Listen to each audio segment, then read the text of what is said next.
നമസ്കാരം. ഞാൻ സുദർശനൻ ജ്യോത്സ്യർ. എല്ലാവരെയും സുദർശനം ആസ്ട്രോളജിയുടെ പുതിയ ഒരു അധ്യായത്തിലേക്ക് നിങ്ങളെ സ്വാഗതം ചെയ്യുന്നു. എന്താണ് നമ്മൾ ഇന്നത്തെ വിഷയമെന്ന് വെച്ചാൽ ശനിയുടെ മാറ്റമാണ്. 2025 മാർച്ച് മാസം 29 ശനി നമ്മുടെ കുംഭൻ രാശിയിൽ നിന്ന് മീനൻ രാശിയിലേക്ക് പകരുന്നു. ആ പകരുന്നത് കൊണ്ട് ഓരോ രാശിക്കാർക്കും എന്തൊക്കെയാണ് അവരുടെ ഗുണങ്ങളാണോ ദോഷങ്ങളാണോ അവരിൽ സ്വാധീനം ചെലുത്തുന്നത് എന്നുള്ളത് നമുക്കൊന്ന് പരിശോധിക്കാനും, അപ്പോൾ നമുക്ക് ധനുരാശി വരെയുള്ള ഫലങ്ങൾ നമ്മൾ ഇതുവരെ പറഞ്ഞു കഴിഞ്ഞു. അതിൽ കർക്കിടകൻ രാശി വരെയുള്ള ഫലങ്ങൾ നമുക്ക് അപ്ലോഡ് ചെയ്തിട്ടുണ്ട്. ഇനി ഉടനെ തന്നെ മറ്റ് രാശികളുടെയും ഫലങ്ങൾ കേൾക്കാവുന്നതാണ്. ഇനി നമുക്ക് മകരൻ രാശിയുടെ ഫലമാണ് വരുന്നത്. മകരൻ രാശി എങ്ങനെയാണ്? ഉത്രാടത്തിൻ്റെ 3/4 ഭാഗവും തിരുവോണവും അവിട്ടത്തിൻ്റെ പകുതി ഭാഗവും നിൽക്കുന്ന രാശിയാണ് ഈ പറയുന്ന മകരൻ രാശി. ഈ വീഡിയോകൾ കേൾക്കുമ്പോൾ നിങ്ങൾ പറയും, ചിലരെല്ലാം പറയുന്ന കമൻ്റ് ഇടുന്നുണ്ട്, ഓരോരുത്തരും ഓരോ വിധത്തിൽ പറയുന്നു, എങ്ങനെ ഏത് വിശ്വസിക്കും? അനുഭവം കൊണ്ട് വിശ്വസിക്കുക എന്നുള്ളതാണ് ഇതിന് പറയാനുള്ളത്. അനുഭവം വരുമ്പോൾ മാത്രമേ നമുക്ക് വിശ്വാസമായിട്ട് എടുക്കാൻ കഴിയുള്ളൂ.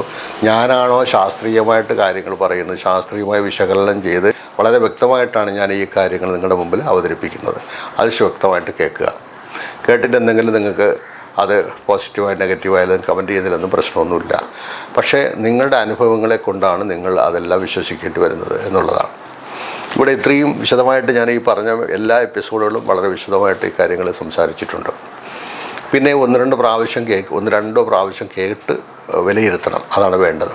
മകരൻ രാശിക്കാരെ സംബന്ധിച്ചിടത്തോളം മകരൻ രാശിയുടെ അധിപതിയായ ശനി ഇന്ന് ഇത് 7.5 ശനിയായിട്ട് സഞ്ചരിച്ചു എൻ്റെ അവസാന ഘട്ടത്തിലേക്ക് പോയിക്കൊണ്ടിരിക്കുകയാണ്.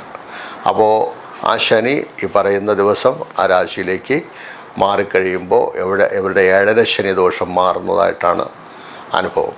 അപ്പോൾ ഈ 7.5 ശനി മാറിയിരുന്നാലും ഈ പറയുന്ന കണക്ക് മഴ തീർന്നാലും മരം പെയ്യും എന്ന് ഉള്ള ഒരു ഫലമുള്ളത് കൊണ്ട് കുറച്ചാൾ അതിൻ്റെ ലാഞ്ചന നിൽക്കും. ഉദാഹരണമായിട്ട് നമുക്കൊരു 7.5 ശനിയുടെ ഘട്ടത്തിൽ ഒരു കേസോ ഒരു വഴക്കോ മറ്റെന്തെങ്കിലും പ്രശ്നങ്ങളോ ഒക്കെ ഉണ്ടായാൽ ചിലപ്പോൾ അത് കുറച്ച് നാളുകൊണ്ട് നിലനിന്നു വരാം. അപ്പോൾ 7.5 ശനി മാറിയിരുന്നാലും ആ ഘട്ടത്തുണ്ടായ കാര്യങ്ങൾ കുറച്ചുകൂടെ നാൾ അത് നിലനിൽക്കാനുള്ള സാധ്യത. അപ്പോൾ 7.5 ശനി മാറിയിട്ട് എൻ്റെ കുഴപ്പം മാറിയില്ലല്ലോ എന്നൊക്കെ പരിതപിക്കുന്നവരോ കേൾക്കാനുണ്ട്. ഇതുകൂടെയൊക്കെ മനസ്സിലാക്കിക്കൊള്ളണം. അപ്പോൾ അവർക്ക് പൊതുവേ 7.5 ശനിയുടെ മാറ്റാനുകൂലമാണ്, അതിൽ മാറ്റമൊന്നുമില്ല. ശരി, അപ്പോൾ അത് കഴിഞ്ഞാലോ? ഇപ്പോൾ മെയ് മാസം ഒരു 18-ാം തീയതി 19 വാക്കിന് രാഹുകേതുക്കൾ ആ രാശിയിൽ 2ലേക്ക് വരികയാണ്. അപ്പോഴേ 7.5 ശനിയുടെ അതേപോലെയുള്ള ദോഷങ്ങളൊന്നും ഇല്ലെങ്കിൽ 2ാമത്തെ രാശി വാക്സ്ഥാനവും ധനസ്ഥാനവും ഒക്കെയാണ്. അപ്പോൾ വാക്ക് കൊണ്ടും മറ്റുമൊക്കെ കാര്യങ്ങളും വക്രഗതിയിലും മറ്റെന്തെങ്കിലും നമ്മുടെ വഞ്ചിച്ച് നമ്മളെ ചീറ്റ് ചെയ്ത് നമുക്ക് പണം നഷ്ടപ്പെടാനുള്ള സാധ്യതകളൊക്കെ ഉള്ളതുകൊണ്ട് ആ രാശിക്കാർ അത് ഈ പറയുന്ന മകരൻ രാശിക്കാരുടെ 2ാം വർഷം പൂർവ്വ നിശ്ചിത ദ്രവ്യക്ഷയോ എന്നാണ്.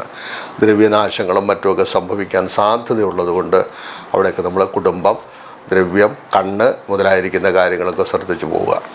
അപ്പോൾ ഇതിനൊക്കെ നമുക്ക് പിന്നെ 7.5 ശനി മാറിയിരുന്നത് പിന്നെ അവർക്ക് വേറൊരു ഗുണം വരുന്നത് മകരൻ രാശിക്കാരെ സംബന്ധിച്ചിടത്തോളം ഈ 6 നമുക്ക് വ്യാഴം, മെയ് മാസത്തിൽ തന്നെ വ്യാഴം 6ലേക്ക് പോവുകയാണ് ആദ്യം. അപ്പോൾ അത് ദോഷമൊന്നുമില്ല. 6ൽ വരുന്ന ഇപ്പോൾ ഒരു ന്യൂട്രടിച്ച് പോകുന്ന പറയുന്നത്. വ്യാഴം അങ്ങനെ ദോഷവും ഗുണവും ചെയ്യാത്തൊരവസ്ഥ ആ വ്യാഴന് ഉണ്ടാകും. അപ്പോൾ അവിടെ നമുക്ക് വേറൊരു വിശേഷം വരുന്നത് അതും കൂടെ ഇതിനകത്ത് ലിങ്ക് ചെയ്ത് നമ്മൾ പറയേണ്ടി വരുന്നു. കാരണം ഈ ചൊവ്വ എന്ന് പറയുന്ന ഗ്രഹത്തിന് ഇപ്പോൾ ജൂൺ മാസം 7-ാം തീയതി ആ രാശിയുടെ ചിങ്ങൻ രാശിയിൽ അവിടെ നിന്ന് ജൂലൈ 28-ാം തീയതി കന്നിരാശിയിലേക്കും പ്രവേശിക്കും. പിന്നെ അവിടെ നിന്ന് പോകണമെന്നുണ്ടെങ്കിൽ സെപ്റ്റംബർ മാസം 13-ാം തീയതി കൂടി ആ രാശിയിൽ നിന്ന് പോവുകയുള്ളൂ. അപ്പോൾ അതുവരെ ഈ ഗ്രഹം, ഈ ചൊവ്വ എന്ന് പറയുന്ന ശനിയുടെ ശത്രുഗ്രഹമായിരിക്കുന്ന ചൊവ്വ ആ രാശി ശനിയെ വീക്ഷിച്ചുകൊണ്ടിരിക്കുകയാണ്.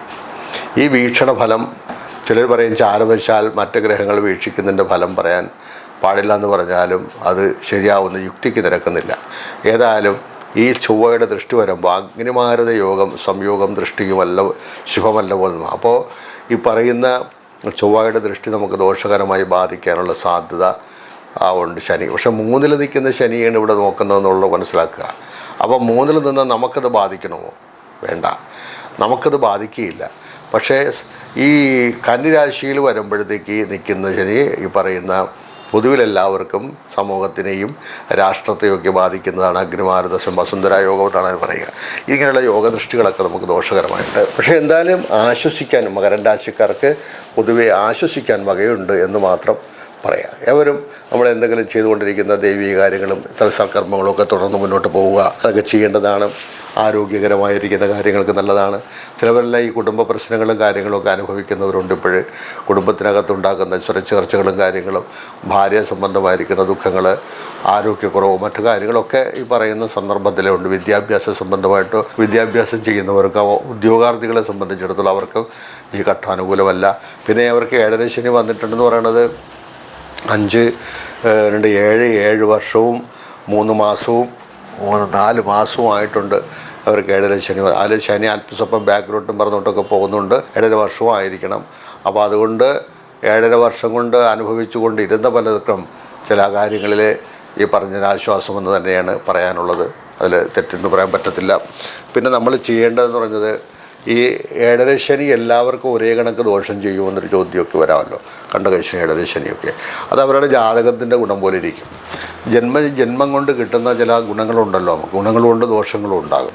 അപ്പോൾ ആ ജന്മസമയത്ത് ഗ്രഹങ്ങൾ എന്താണ്, പ്രത്യേകിച്ച് യോഗങ്ങൾ എന്തെങ്കിലും ചെയ്തിട്ടുണ്ടോ, എത്ര പ്രശ്നം വരുന്ന ദശാകാലങ്ങൾ അവർക്ക് യോഗകർത്താക്കളായ ദശാകാലങ്ങളാണോ, അങ്ങനെയൊക്കെ ചിന്തിക്കാം. പക്ഷേ ഇപ്പോൾ ഒരു ശനിദശയായാലും പഞ്ചമഹാപുരുഷ യോഗങ്ങളുണ്ടെങ്കിൽ ആ യോഗത്തിൻ്റെ ഫലങ്ങൾ ഏതെങ്കിലും കേസരി യോഗം, നീചഭംഗരാജയോഗം, അല്ലെങ്കിൽ നമ്മുടെ പാരിജാത യോഗം, അങ്ങനെ നല്ല നല്ല അർത്ഥസിദ്ധിഹരി യോഗം, ഇങ്ങനെ തുടങ്ങിയിരിക്കുന്ന യോഗങ്ങളൊക്കെ ഉണ്ടെങ്കിൽ ഈ ഖേമദ്രുവ യോഗത്തിൻ്റെ ഫലം പോലെ നമുക്കവിടെ അനുഭവിക്കേണ്ടി വരില്ല.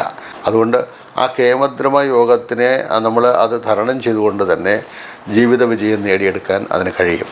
അപ്പോൾ നല്ലവണ്ണം നമ്മൾ ഈ പറയുന്ന മകരം രാശിക്കാരെ സംബന്ധിച്ചിടത്തോളം കുറച്ച് ഈശ്വരാധീനവരൊക്കെ മുന്നോട്ട് പോകാം.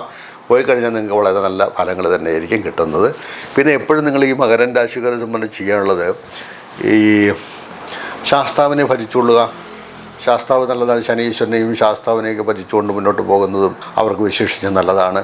വിശേഷിച്ച് ഇതിൽ പറയുന്ന ഉത്രാട നക്ഷത്രക്കാരനാണെങ്കിൽ അയാൾ വ്യക്തിപരമായിട്ട് ഉത്രാട നക്ഷത്രക്കാരെ സംബന്ധിച്ച് അവരെ നക്ഷത്രത്തിൻ്റെ ദേവതയെ അടിസ്ഥാനപ്പെടുത്തി പോകണമെങ്കിൽ അർക്കശംഭു സൂര്യനെയും ശിവനെയും പ്രാർത്ഥിച്ചുകൊള്ളുക.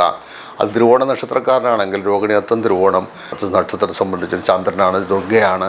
ആ ദുർഗയെയും തിരുവോണ നക്ഷത്രത്തിൻ്റെ ദേവനായിരിക്കുന്ന വിഷ്ണുവിനെയും നമുക്ക് പൂജിക്കാം, അവർക്ക് നല്ലതാണ്.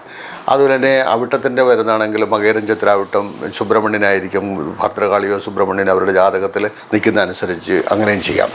ഇങ്ങനെയൊക്കെ അവരവരുടേതായ ഓരോരോ കാലങ്ങളിലും ഓരോരോ നക്ഷത്രത്തിനും ഓരോരോ രാശികൾക്കും ഓരോ 9ാം ഭാവാധിപത്യം എടുത്ത ഗ്രഹത്തിൻ്റെയൊക്കെ ഉപാസന മൂർത്തികൾ നിങ്ങൾക്ക് മനസ്സിനകത്ത് ഇഷ്ടം തോന്നുന്നത് എന്താണോ നമുക്ക് അത് പ്രാർത്ഥിക്കാം.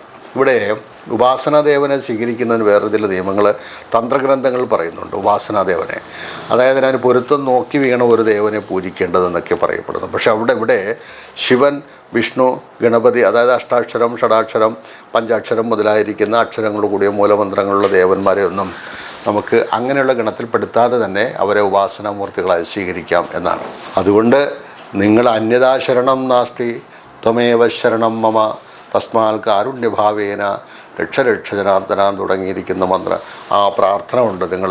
നിങ്ങൾക്കിഷ്ടമുള്ള ഒരു ദേവനെ നിത്യവും ആരാധിച്ച് മുന്നോട്ട് പോകും. ഇപ്പോഴത്തെ കാലസ്ഥിതിക്കും ദേശകാലങ്ങൾ നോക്കുമ്പോഴത്തേക്ക് ആളുകൾക്കൊന്നിനും സമയമില്ലാതിരിക്കുന്ന ഈ കാലഘട്ടത്തിൽ ഈ പറയുന്ന ദൈവീക കാര്യങ്ങളും പഴയ കാലത്തെ പോലൊന്നും ആരും ചെയ്യാനൊന്നും മെനക്കെടാറില്ല. എല്ലാവർക്കും ഇൻസ്റ്റൻ്റായിട്ട് സാധനങ്ങൾ വേണം. അതിനെ ചെന്നൊരു അമ്പലത്തിൽ ചെന്ന ഒരു വഴിപാടങ്ങ് നടത്തിയാൽ ഇപ്പം സാധിക്കാമെന്നുള്ള നിലയിലാണ് പലരും പോകുന്നത്. പക്ഷേ അങ്ങനെ ചെയ്തുകൊണ്ടേയിരിക്കുക. പക്ഷെ നിങ്ങൾ ആത്മാർത്ഥമായിട്ട് ശ്രമിക്കാതെ നിങ്ങൾ മറ്റുള്ളവരെ കൊണ്ട് ചെയ്യിക്കുന്ന കാലം ഒരു അമ്പലത്തിൽ പോയി നിങ്ങൾ ചെയ്ത് എത്ര കാലം ചെയ്താലായിരിക്കും നിങ്ങൾക്ക് ലഭിക്കുന്നത്. പക്ഷേ അതിനേക്കാളും നല്ല നിങ്ങൾ തന്നെ സ്വയം തന്നെ ആത്മാർത്ഥമായിട്ട് സ്വയം കോൺസെൻട്രേഷൻ ചെയ്ത് ആ പരബ്രഹ്മത്തിലേക്ക് നിങ്ങൾ തന്നെ മുന്നോട്ട് പോയാൽ അതിൽ കൂടുതലൊരു ലാഭവും മറ്റൊരു വഴി കിട്ടത്തില്ല. അപ്പോൾ നിങ്ങൾ ഈശ്വരനുമായിട്ട് താതാത്മ്യം പ്രാപിച്ചു പോകുമ്പോൾ മാത്രമേ നമ്മളുടെ ഉള്ളിലുള്ള ഈശ്വരീയ ചൈതന്യം പുറത്തേക്ക് പ്രകാശിപ്പിക്കാൻ കഴിയുള്ളൂ. അതിൽ കൂടി നിങ്ങൾക്ക് അനുഗ്രഹവും ഐശ്വര്യവും സമ്പത്തും സുഖങ്ങളൊക്കെ കൈവരുന്നതാണ്. അപ്പോൾ കണ്ടകശനിയുടെ ഫലം ഞാനിപ്പോൾ കണ്ടകശനിയുടെ ഫലമാണ് ഈ പറഞ്ഞെങ്കിലും പൊതുവേ ഞാൻ ഈ ഉപാസനയും ഈ ദേവതാഭജനുമൊക്കെ ഞാൻ പൊതുവേ മൊത്തത്തിൽ ഞാൻ എല്ലാവർക്കും വേണ്ടി ഞാൻ സൂചിപ്പിച്ചതാണ്. ശരി, നമുക്ക് ഈ മകരം രാശിയുടെ ഫലത്തിൽ നിന്ന് കാലം വിരമിക്കാം. എന്തെങ്കിലും സംശയം ഉണ്ടെങ്കിൽ വിളിക്കുക. ഓക്കെ, നന്നായി വരട്ടെ എന്ന് പ്രാർത്ഥിച്ചുകൊണ്ട് തൽക്കാലം നിർത്തുന്നു. ഇനി നമുക്ക് കുംഭൻ രാശിയുടെയും മീനൻ രാശിയുടെയും ഫലത്തിലേക്ക് അടുത്ത എപ്പിസോഡിലേക്ക് പോകാം. ഓക്കെ.